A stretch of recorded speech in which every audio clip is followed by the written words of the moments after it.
नमस्ते मेरे प्यारे मित्रों।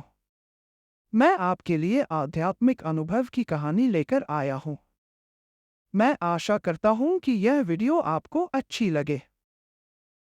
भृंगी की सृजना। जिस नाम हृदय सो सब ते ऊंचा गुरु अर्जुन देव। भृंगी के साथ एक पौराणिक कथा जुड़ी हुई है। कहा जाता है कि यह एक छोटे से बिल में अंडा देती है।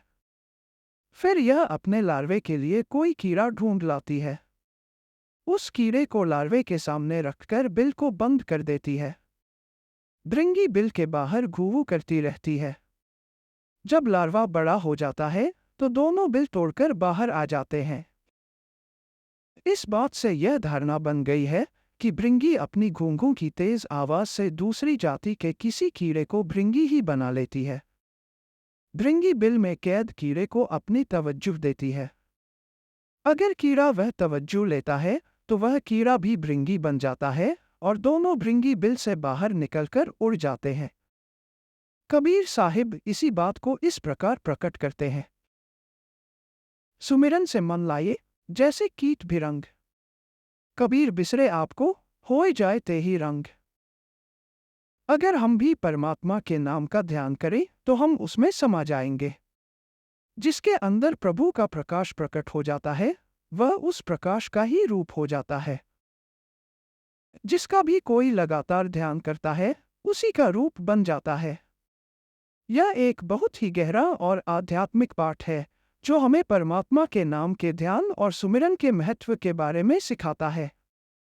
कबीर साहिब की यह बात हमें यह समझाती है कि जैसे भृंगी अपनी घूंघू की तेज आवाज से दूसरी जाति के कीड़े को भृंगी बना लेती है, वैसे ही हम भी परमात्मा के नाम का ध्यान करके उसमें समा जाते हैं। इस पाठ से हमें यह शिक्षा मिलती है। 1. परमात्मा के नाम का ध्यान और सुमिरन बहुत महत्वपूर्ण है। 2. जिसका भी कोई लगातार ध्यान करता है उसी का रूप बन जाता है। 3. परमात्मा के प्रकाश में समाने से हम उस प्रकाश का ही रूप हो जाते हैं। 4. ध्यान और सुमिरन से हम अपने जीवन को बदल सकते हैं। कबीर साहिब की यह बात हमें यह भी याद दिलाती है कि जैसे भृंगी अपने लार्वे के लिए कोई कीड़ा ढूंढ लाती है और उसे अपनी तवज्जो देती है, वैसे ही परमात्मा भी हमें अपनी ओर बुलाता है और हमें अपने नाम का ध्यान करने के लिए प्रेरित करता है।